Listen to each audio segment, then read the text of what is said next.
Are you serious? Well, are you serious? They are predicting gray swan storms. Listen to this.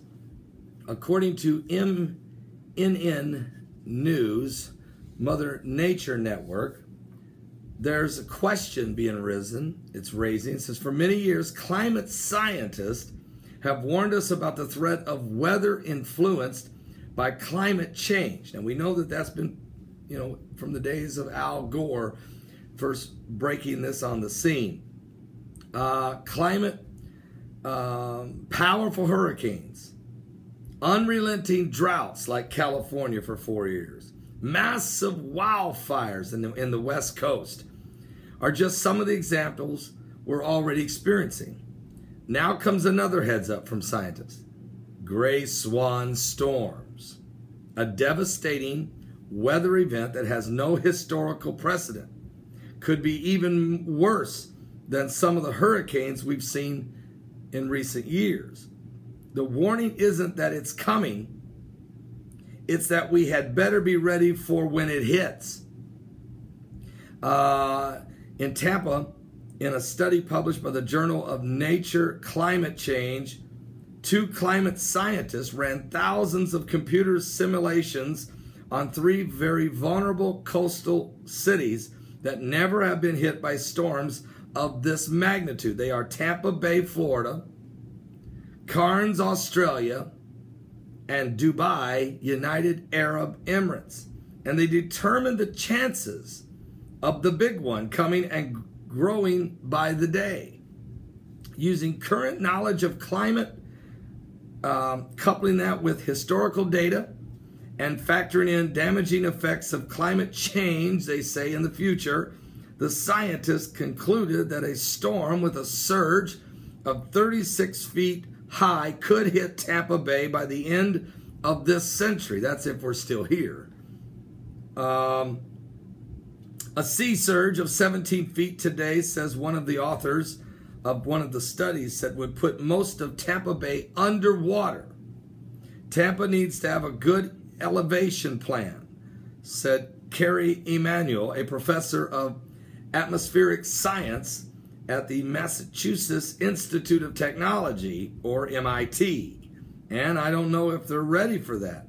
Well, folks, I don't know if any city on any coast is ready for a 36-foot tall storm surge of a hurricane. I don't think any city on any coast is ready for a tsunami of biblical proportions which hit Japan, or for a hurricane category 5 with a storm surge so enormous as Katrina that hit New Orleans, or Hurricane Sandy that hit New Jersey shore and New York. So I hear what these scientists are saying. The question is, do they really know what's behind the storms? I mean, I know they're looking at their historical data, and there's no question that the earth is heating up, but that is biblical. And if you read the scriptures, Jesus said, heaven and earth shall pass away, but my word abideth forever. And the Apostle Peter wrote that the earth is going to melt with a fervent heat. Even the elements thereof are going to burn. The air will catch on fire. And even David Wilkerson prophesied in 1973 in a 52-minute prophecy of all the different events that are going to take place in the world, especially America. And everything he prophesied has come to pass but one, and that one was simply this. He saw a cosmic storm in the heavens, and the air and on fire. Now, we haven't seen that event yet, but it is prophesied in the Bible. When you talk about the breaking of the 6th and 7th seals, you start talking about an asteroid that could crash into the earth and destroy 1/3 of the population, and create these catastrophic events.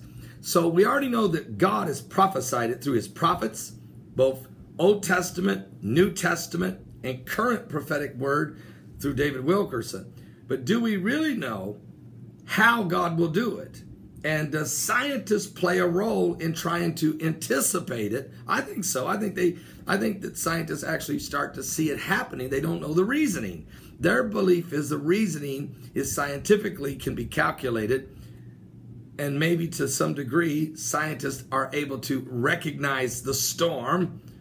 But do they know the reason that God is going to burn the earth? When God said he's no longer going to destroy it with water like he did in the flood, he's going to destroy it with fire. And he said he's going to do it because of the wickedness of man, the lack of repentance. So I'm not throwing these people on a bus. I think they're right. They're recognizing patterns and storms, and they're recognizing mankind's not ready for it.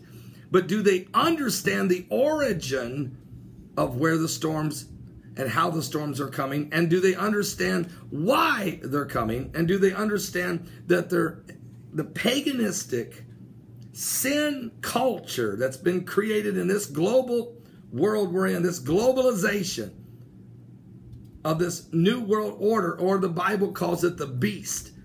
Do they understand it is prophecy being fulfilled in the last days?